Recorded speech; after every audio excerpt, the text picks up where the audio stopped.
Can you clearly envision future you? She's more decisive. She takes up space. She leads confidently. She doesn't shrink when someone questions her qualifications. She's not waiting for permission to pursue the thing she actually wants. You can picture her, but what's actually standing between you and her? For many women, it's, I don't know. Most women will say, I need more experience. I need to build my skills. I need to figure out the right strategy. Thousands of women have these thoughts. They get the experience, build the strategy and skills, yet they still can't seem to get to that next level. It's frustrating to want something so badly, but not know how to make it happen. What many women overlook or skip altogether is the identity work. Changing the external factors is usually the focus, and changing how you see and believe about yourself is almost always the last thing we focus on. Long after you've updated the resume, completed the certifications, and built your strategy, so many women find themselves struggling to get to the next stage. And when they do get there, feel like an imposter in their own life. What does it mean to do identity work? Well, today I'm walking you through what it looks like at each stage of the Bold Life Career Reinvention Framework. Because the identity piece doesn't just belong at the end, it's the core work needed to propel you from here to there. And if you're skipping it, you'll feel it.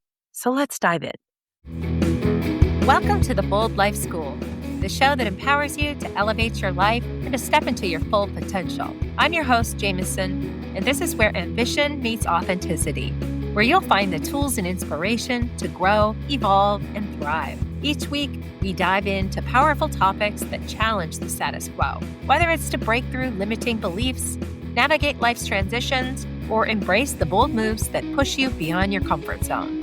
Now let's get into today's episode.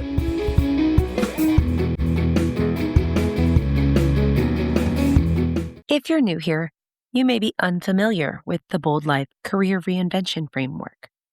This is my 5-step process for creating any type of personal or professional transformation. But today I'm talking about it in the context of career change. You want a promotion, a different job, or to leave the corporate game altogether, maybe to start a business. Well, identity work fuels you to progress through each stage of the framework, from awareness to decision, through the strategy building and execution phase, and recalibrating for your next journey. It starts in stage 1, awareness. Many women spend a lot of time confused about who they are, where they're going in life, and why it matters. You find yourself in a job you aren't passionate about and have no idea how you got here. When work starts to feel off, uncomfortable, anxiety-ridden, exhausting, it's hard to explain exactly why. We're so used to denying our real feelings that we walk into stage 1 thinking it's a career problem, a bad manager, a role that's gone stale, a company that no longer fits. We feel distress signals, but we still focus on the problems we see out there. We blame, we complain, we tell ourselves to just suck it up. But underneath almost every career distress signal, whether it's burnout, boundary issues, misalignment, plateauing, or outgrowing, there's an identity signal that's firing at the same time. The problem is internal, a quiet sense that who you are becoming no longer matches the life you're living. The woman who's outgrown her role isn't just bored. She's bumping up against the ceiling of an identity she built years ago in the career she constructed around that identity. The woman who's burned out isn't just exhausted. She's often exhausted from performing a version of herself that no longer fits. The woman constantly frustrated when feeling overloaded with work is ignoring the woman inside her who's done taking on other people's burdens. The gap isn't just professional, it's personal. And most women don't recognize it as an identity signal because they've been trained to look for external causes. We're trained to get a job, stay the course, and remain stable. Don't make any bold moves. Don't rock the boat, or you risk your security, your livelihood.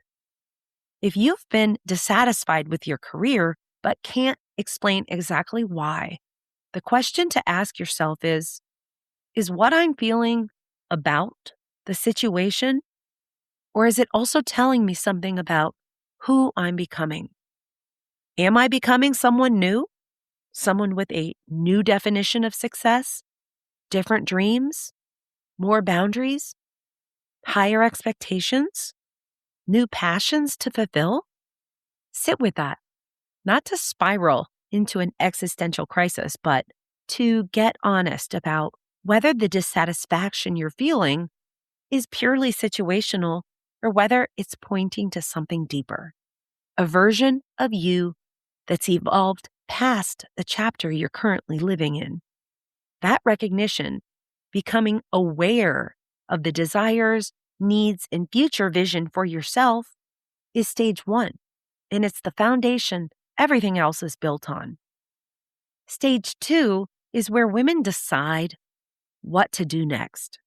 It's moving from self-awareness to moving. This is the stage where your identity makes the most influence or does the most damage, quietly or invisibly, in the options that women allow themselves to consider. Here's what happens. You sit down to evaluate your next move. You look at the options on the table, and without realizing it, you filter every option through your current identity, your belief ceiling. Is this who I am? Is this realistic for someone like me? Have I ever done something like this before? Often it's our thoughts and beliefs about what we can't do, what we aren't capable of, what we haven't proven before, that end up limiting our decisions for growth. These thoughts sound like, I'm not good enough or I'm not smart enough. Your current identity becomes the decision maker, one way or another. And your current identity was built for the chapter you're leaving, not the one you're building.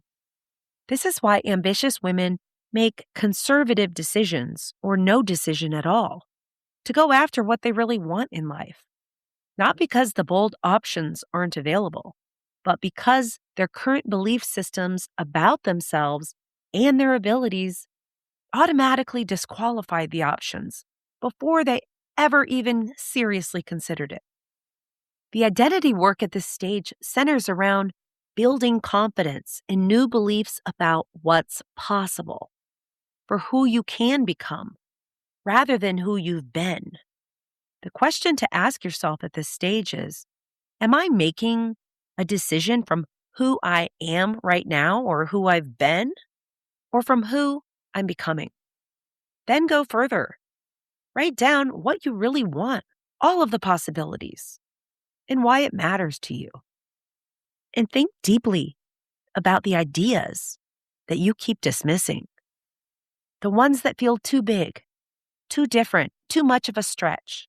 Ask yourself honestly, is this option or are these options actually unrealistic?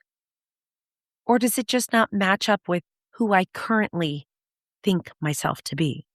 Doing this work is what gets you to move forward from what is possible to a plan. And building that plan is stage three. Stage three is all about building a strategy to get you from here to there. This is the stage where women feel the most productive. You're ready to build a plan. It's exciting. The strategy seems solid, but is it built by future you or old you? It can be hard to tell if you're on the right path when you've never been there before. It's easy to become riddled with self-doubt and circle in confusion. You start losing steam. The strategy needs to be built for the woman you're becoming, but the woman executing it is still operating from an older identity. This is the woman who starts a business but undercharges clients because she doesn't feel her work is good enough. This is the woman who got the leadership role but micromanages her direct reports, or freaks out when they aren't doing it her way. This is the woman who doesn't speak up in meetings at her new job because she's not sure she's smart enough to be in the room. She pulls back from visibility opportunities because the future version takes up too much space, and that feels uncomfortable. The strategy can be right. It can even produce results that you want. But if your identity shift hasn't caught up yet, it often results in self-sabotage. The question to ask yourself in this stage is, who do I need to become as I execute the strategy to get from old me to future me? How does she think, feel, and move differently? How does she show up? What are her non-negotiables? Get really specific. Write down who you had to be to succeed in the past role or your old environment that you're transitioning away from. Maybe you were the taskmaster, the subject matter expert, the steady presence who never made noise. Those were identities, and they're showing up in how you're executing your next level strategy right now in ways you may not be seeing.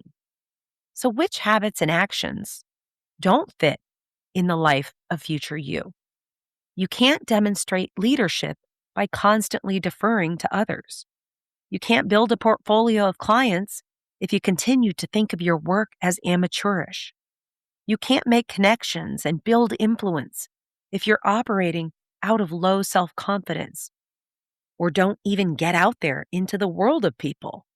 When it comes to making a plan of action, what does the old you need to change to get out of her own way? Name them, then decide which parts of that old identity belong in the new chapter and which parts need to be left behind. You can't build a new strategy and run it with your old identity. The two have to align. Stage 4 is all about executing the strategy. It's action. This is where the rubber meets the road. Some call it the miserable middle because it requires you to take action day after day without getting pulled back into the habits of your old identity. And the most common mistake women make here is expecting the future results to show up all at once. But transformation isn't a destination. At times, it's a slow, repeated process of showing up, doing the work without seeing visible results. Women expect to feel ready, to feel confident, to feel successful right away. But success and identity transformations don't usually work that way. This is the stage where you become the person by continuing to pursue the goal. You don't become the person first and then take action towards it. You pursue the goal, take consistent action, fumble it, get back up again, and through that journey, you become the person along the way. So the work here is tactical and reflective. It's taking deliberate actions aligned with who you're becoming and then acting from that identity before it feels completely natural, before it fits. And sometimes that means making mistakes. It's being persistent, demonstrating resilience, and self-coaching ourselves through the self-doubt, through the fears that creep back in along the way. The questions to work through at this stage are, how does future me show up through action? What deliberate decisions does she make to show up even when she doesn't feel like it? How does future me talk to herself, think about herself, and treat herself? How does she show up for herself according to the plan? In order to become future you have to show up with consistent action like she would, not as your old self would do. To become future you have to change the negative thought patterns that led you to negative feelings and kept you from taking action in the first place. The external work here is about making different choices, one decision at a time. The internal work required is conditioning yourself to elevate your thoughts, and feelings inside you to support positive action, positive choices, and to make decisions, deliberate action each and every day. It's both a commitment to action and to reflection on how your beliefs influence your outcomes. If you don't shift your thoughts and beliefs and take accountability during the process, it's very hard to achieve lasting results. Finally, there's stage 5, recalibration. Here's the part most people don't tell you. Reinvention is not a destination. It's not a one-time event. The framework continues to cycle for a reason. You'll reach a new chapter, settle in, grow, and eventually recognize a new gap or call to change. That's life. A new version of you will emerge that the current chapter no longer fits, and again and again. The whole process starts over. The journey's never complete, which means the identity work never is really done. The women who navigate reinvention well, not just once, but repeatedly, are not the ones who found the right identity and locked it in. They're the ones who learn to stay in a reflective relationship with themselves, with who they're becoming, who check in regularly instead of waiting for the discomfort to become a crisis. The women who take accountability for the choices they make and continue to run toward the possibilities. The question to ask yourself at this stage is, who I am now still aligned with the chapter I'm building, or have I outgrown it already? Run that question regularly, once a quarter, not to manufacture a crisis, but to stay current with yourself, to keep the internal conversation real. Because the gap between who you are and who you're becoming doesn't always announce itself loudly. It builds quietly, and by the time most women notice it, they've been living in it for years. The goal of recalibration is not to restart the reinvention or to become a self-help junkie. It's to stay close enough to yourself that you recognize your own internal distress calls, that you reflect on your self-beliefs, your feelings, and the way you're showing up in the world. It's about practicing emotional intelligence so that you can refine your ability to see and address the next gap before it becomes your next crisis. Here's what I want you to walk away with. The identity work is not just a chapter of the reinvention process. It's a thread that runs through every single stage, from recognizing that the discomfort is a signal to making decisions from who you're becoming instead of who you've been, to building a strategy you can actually inhibit, to deliberately stepping into the person you're building toward, and then staying current with her as you grow. A strategy is not enough. You can build a perfect plan and still feel like a stranger in your own success, in your own reinvention, because you built the plan for the future version of you while still operating from the identity of the woman you used to be. Close the gap, not by waiting to feel ready, by deciding who you're becoming and making one decision at a time from that identity until it stops feeling like a stretch and starts feeling like your truth. If you're doing this kind of identity work right now, the Career Burnout Signals Quiz is a strong starting point. It helps you identify which of the 5 career signals may be driving your dissatisfaction, so you know which gap you're actually closing. Find it at theboldlife.coach. And if you want direct strategic support while you do this work, Red Chair sessions are open. No Zoom, no scheduling. You submit your situation and you get direct guidance as you work through your personal or professional transformation. The link is in the show notes. Thanks for listening. Stay bold.